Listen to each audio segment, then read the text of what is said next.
Hello, bon retour sur ma chaîne. J'espère que vous allez bien. J'espère que vos familles se portent bien. Aujourd'hui, on se retrouve pour une nouvelle vidéo. J'espère vraiment que cette vidéo va vous inspirer. J'espère qu'elle va vous apporter quelque chose. J'espère qu'elle va vous apprendre quelque chose. Sinon, vous rappeler quelque chose. Alors, n'hésitez pas à me laisser en commentaire ce que cette vidéo vous a apporté ou ce qu'elle vous a rappelé. Alors, les dames, les copines, les mamans, les tantines, est-ce que nous sommes prêts à aller soulever le cabas samedi? C'est la semaine de la femme. Le 8 mars, c'est samedi, la journée internationale de la femme. Est-ce que nous sommes prêts à aller soulever les cabas? Les Camerounaises me comprennent très bien. Avant d'aller soulever les cabas samedi, je souhaite qu'on comprenne pourquoi est-ce que cette journée a existé. Qu'est-ce qu'on défend? Qu'est-ce que les femmes réclament? Ou bien qu'est-ce que nos mères ont réclamé?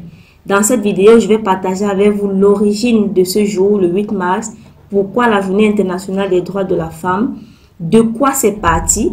Donc, on commence un peu avec un peu d'histoire, l'historique de la femme, la raison de la journée internationale de la femme et où en sommes-nous aujourd'hui, quelles sont les victoires. J'invite toutes les jeunes filles, toutes les mamans et les tantines à regarder cette vidéo jusqu'à la fin, à apporter la contribution parce que quand il s'agit des femmes, les femmes doivent parler. Les femmes doivent rester sur cette vidéo jusqu'à la fin. Les femmes doivent écouter. Voilà. Vous savez que la plupart du temps, quand il s'agit des choses des femmes, les hommes sont devant. Vous voyez, les gars décident beaucoup pour nous en fait. Donc aujourd'hui, dans cette vidéo, prouvons que la cause de la femme nous touche parce que nous sommes des femmes en likant cette vidéo, en la commentant et surtout en la visionnant jusqu'à la fin. La journée internationale de la femme naît parce que la femme réclame l'égalité des droits, les meilleures conditions au travail et le droit de vote. Je vous rappelle qu'avant, la femme n'avait même pas le droit de voter. Elle n'avait pas le droit d'avoir une carte électorale. Elle ne pouvait pas choisir son maire, son gouverneur ou son président. La journée internationale des droits de la femme trouve son origine dans les manifestations des femmes dès le début du XXe siècle. Parce que les femmes font des manifestations pour réclamer ces droits-là. Les femmes se sentent traitées comme des enfants et elles veulent prouver en fait qu'elles ont des capacités. Remontons un peu dans l'histoire.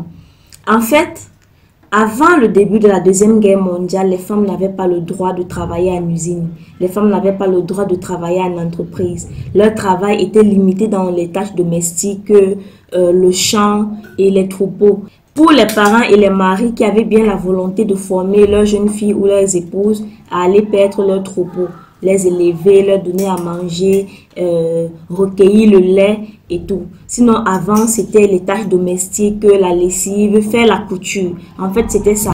En France, jusqu'à 1907, la femme était considérée comme un enfant. La femme était considérée comme une personne qui doit être sous tutelle. Parce que à cette époque-là, les hommes, le monde était créé pour être un monde d'hommes. La femme était juste là pour assister l'homme et pour aider l'homme à se réaliser. Pourtant, à la base de la création, la femme n'est pas plus inférieure. Normalement, la femme n'est pas inférieure à l'homme. Mais dans les traditions que les hommes ont bien voulu faire croire à la femme, vu qu'elle-même, ne sachant pas qui elle est, ne sachant pas quelle était la vision de Dieu à l'origine quand il la créait, elle a bien gobé ce que les hommes racontaient. Les hommes s'amusaient à une époque, cela remonte il y a plus de 60 ans, de dire que ce monde est un monde d'hommes. La place de la femme, c'est à la cuisine et à la chambre à coucher. La femme n'a rien à faire dans les choses d'hommes. Du coup, même quand un homme recevait des invités à la maison, la femme finissait de cuisiner, elle servait et il lui demandait de quitter la pièce. Elle partait rester ailleurs parce que ce sont les hommes qui doivent parler, ce sont les hommes qui doivent décider. Même quand la femme était là, on pouvait la mettre dans un coin loin là-bas. Loin là-bas. Elle n'avait pas son mot à dire en fait. Et avant là, les rôles étaient clairs. Les rôles étaient vraiment clairs. C'est l'homme qui sort travailler, c'est l'homme qui sort chercher l'argent. Le rôle de la femme, c'est de rester à la maison, cuisiner et servir. Prendre soin des enfants, prendre soin de la maison. L'homme construisait la maison, la femme la nettoyait et l'entretenait. L'homme rapportait de l'argent, la femme organisait cet argent. L'homme apportait la nourriture, la femme cuisinait et servait. Et la femme faisait les enfants. C'était ça, le rôle de la femme. C'était bien carré, bien limité. Les rôles étaient tellement clairs que quand monsieur revenait du travail, tout ce qu'il avait à faire, c'était manger et manger. Tu sais le premier repas, tu sais le deuxième repas. La femme était considérée comme trop faible, trop fragile, trop frivole, sans capacité et tout, qu'on ne lui donnait pas de responsabilités en fait. Pourtant, on voit dans la Bible les femmes qui ont été des héros. On voit Déborah qui a mené une guerre, qui était une chef de guerre en fait, qui a mené la guerre. C'est vrai qu'on voit Barak à côté, mais Barak était moumou. Barak était un peu heureux. Donc, Déborah l'a bousculé, l'a secoué, a mené la guerre de Canaan pour remporter la victoire des enfants d'Israël. Déborah était l'unique femme juge. Elle était 4e juge, l'unique femme juge à l'époque. Vous voyez, il y a de cela longtemps, même avant Jésus-Christ. Et il y a plusieurs exemples dans la Bible comme ça, des femmes par qui on a obtenu des victoires sur le péché, des victoires sur la guerre. Il y a Déborah, il y a Jaël, il y a des femmes comme Esther.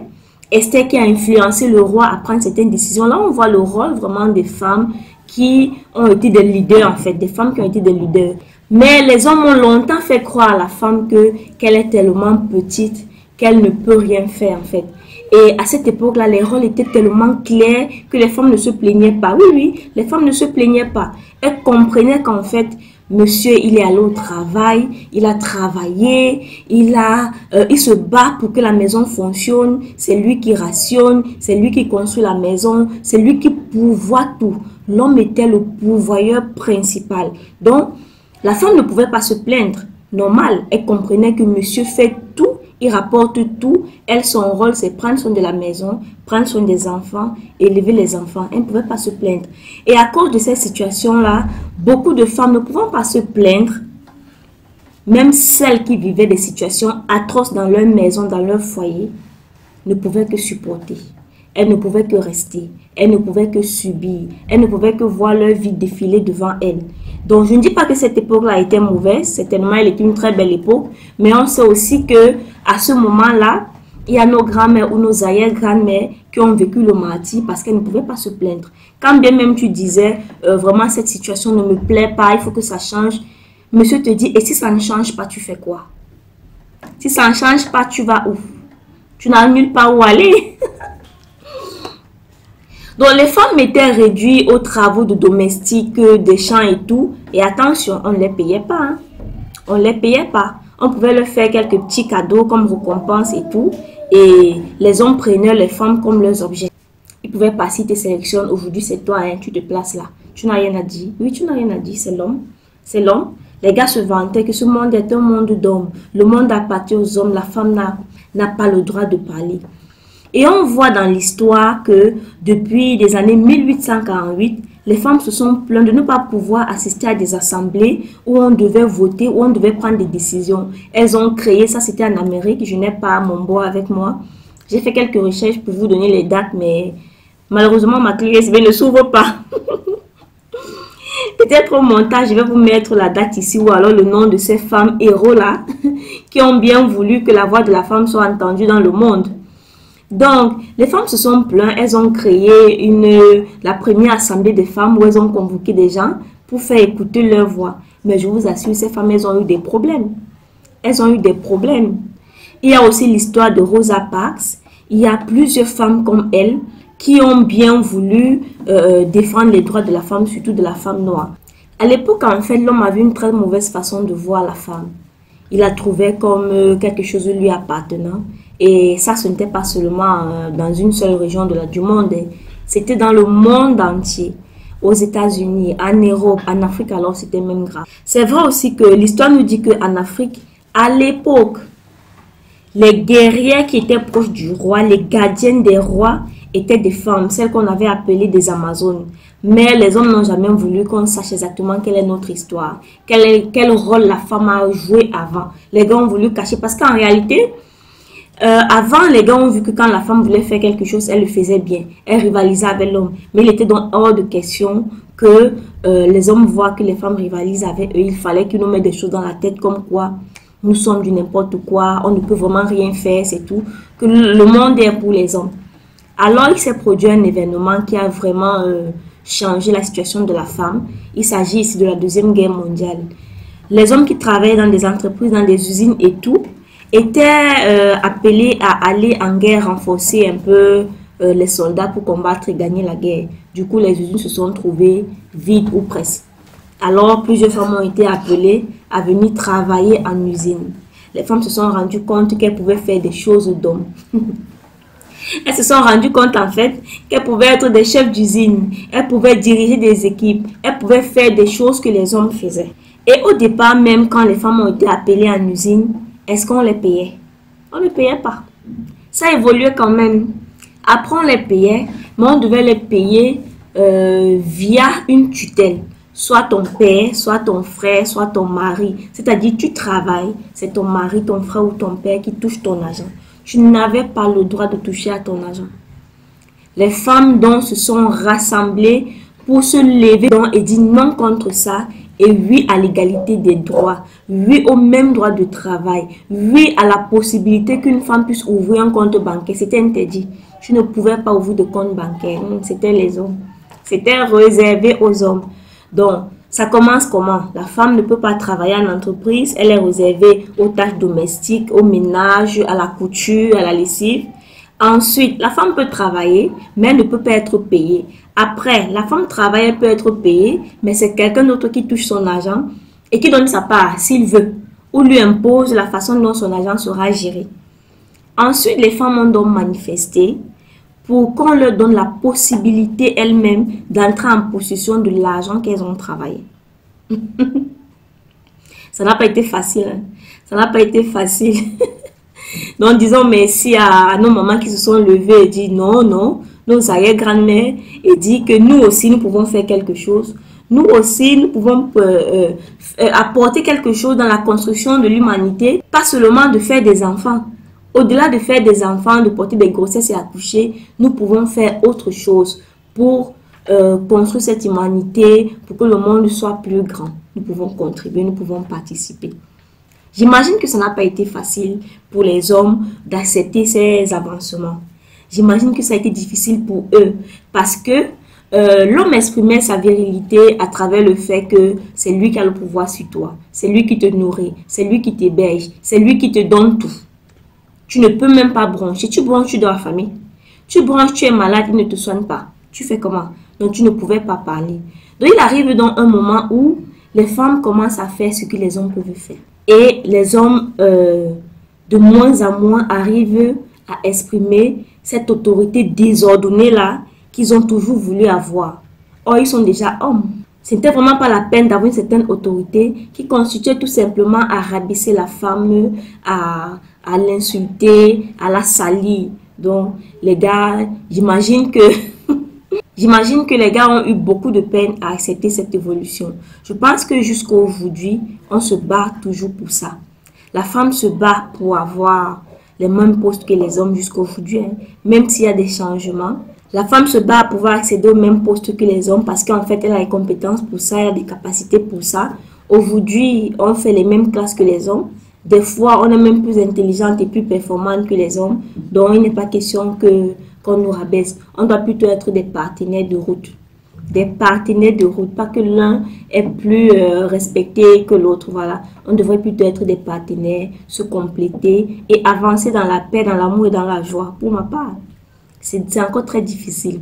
Donc, le 8 mars de cette année, c'est quoi le thème? Parce que avant d'aller soulever le cabas, boire les bières, dire que les femmes sont libres, les femmes ne sont pas libres. Les femmes ne sont pas encore libres. La réclamation des droits de la femme, ça doit continuer. Ça doit continuer. Donc, avant d'aller boire les bières, soulever les cabas, il faut au moins qu'on sache c'est quoi le thème aujourd'hui. Le 8 mars 2025 a pour thème, je vais lire. Pour toutes les femmes et les filles, droit, égalité et autonomisation. Pour toutes les femmes et les filles, droit, égalité et autonomisation. La femme a des droits, elle a droit à l'égalité et on l'encourage à être autonome, à faire des choses par elle, à créer, à être entrepreneur, à être pertinent dans ses prises de parole. Pas seulement être truffé de make-up, faire le japap, être sur les réseaux sociaux, faire le congossa au quartier. On appelle la femme à être autonome. Pour pouvoir mériter ce que la femme réclame, il y a un travail qu'elle doit faire sur elle-même. Elle doit se respecter en fait. Elle doit se respecter. Parce qu'aujourd'hui encore, malgré tous ces avancements, la femme a encore... Malgré tous ces avancements-là, jusqu'à aujourd'hui, la femme a du mal à avoir la place qu'elle mérite ou alors la place qu'elle réclame. Pour plusieurs raisons. Parfois, certaines s'y prennent mal. Parfois, d'autres ont tellement peur de parler. Et aussi, parfois, l'homme ne sait plus où il en est. Il y a un truc qui me préoccupe dans ce monde aujourd'hui. Là, c'est ma préoccupation à moi que je partage avec vous. Maintenant que la femme a des choses qu'elle peut faire seule et que l'homme ne peut pas faire, parce que Dieu a voulu que ce soit la femme qui porte des grossesses, que ce soit la femme qui enfante.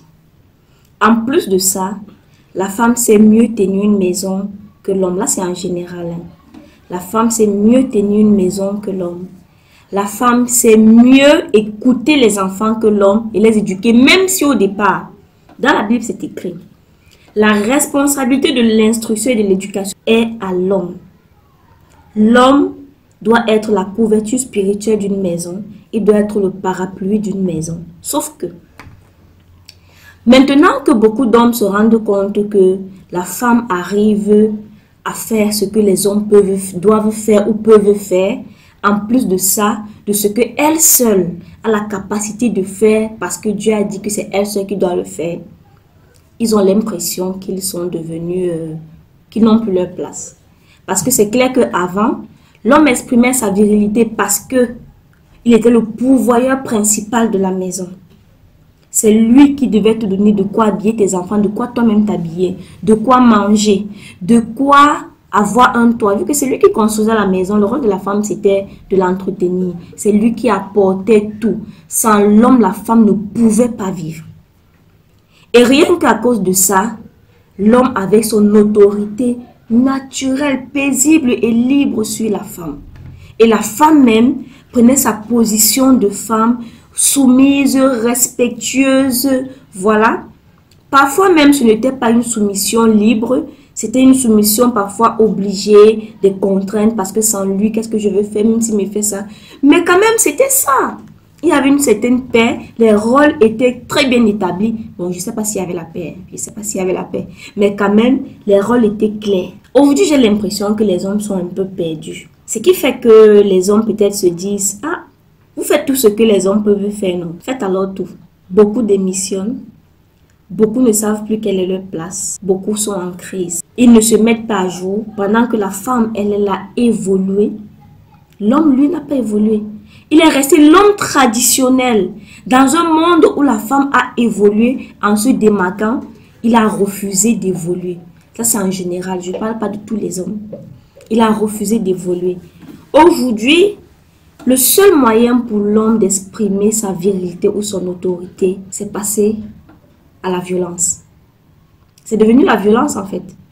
Parce que vous deux, vous sortez, vous allez au travail. Vous deux, vous ramenez de l'argent. Vous deux, vous construisez votre maison. Il y a un truc qui est dehors maintenant que le 50-50 là. Vous deux, vous faites tout ça. Mais au moment où madame dit vraiment, je suis fatiguée, j'ai sommeil, j'ai besoin de me reposer, je ne peux pas faire à manger. L'homme ne comprend pas. La plupart, je parle en général, pas tous. L'homme ne comprend pas.